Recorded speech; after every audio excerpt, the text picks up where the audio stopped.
Magandang araw po sa nakakanood ng video na ito. Ako nga po pala si Aaron S.J. Rose, and prepare for our devotion. Ngayong araw na ito ay pumapatungkol kay Prophet Isaiah. So, noong mga nakaraan ay tinalakay natin yung ibang mga propeta, pero nandito na tayo sa buhay, no, sa libro ni Prophet Isaiah. So, si Prophet Isaiah ay maituturing na major prophet, at sa kanya, no,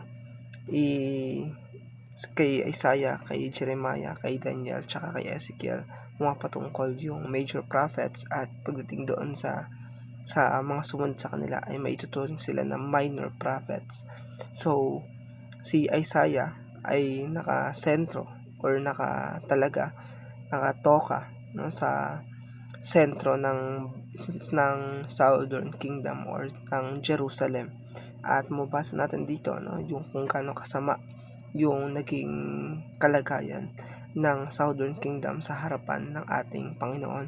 So mabasa natin yung ating devotion sa Isaiah chapter 1 verse 2, verse 1 hanggang sa mga sumusunod talatang. Sabi dito, "The vision of Isaiah the son of Amos, which he saw concerning Judah and Jerusalem in the days of Uzziah, Jotham, Ahaz, and Hezekiah, kings of Judah.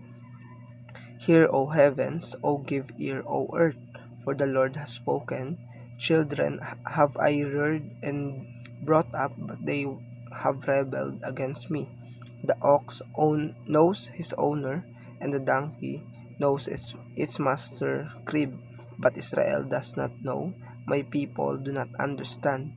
A sinful nature, a people laden with iniquity, offspring of evildoers, children who deal corruptly. They have forsaken the Lord, they have despised the Holy One of Israel.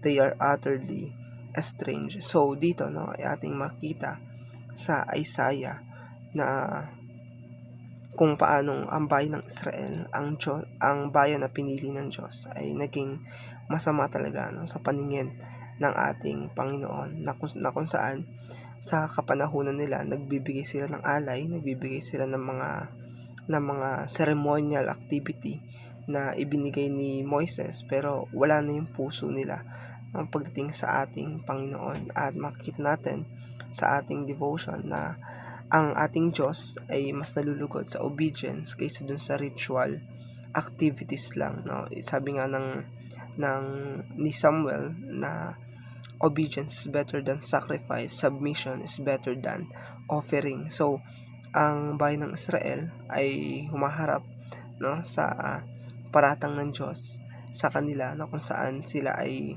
hindi talaga maituturing na kalugod-lugod pagdating sa harapan ng ating Panginoon. At makita rin natin dito, no, sa ating devotion, ito ay kasi ay pumapatungkol sa nation of Southern Kingdom, at ito ay pumapatungkol sa isang bayan. At syempre, ang Diyos ay nagmamalasakit talaga sa bawat bansa na kinalalagyan, no, ng bawat tao, at nag-seek siya, no, ng guidance and righteousness pagdating sa isang bansa. At yun din, no, sa ating bansang Pilipinas, na may mga corrupt leaders, no, pagdating dun sa mga matataas, kahit dun hanggang sa pinakamababa, ay masasabi natin na hindi rin naging kalugod-lugod sa harapan ng Panginoon.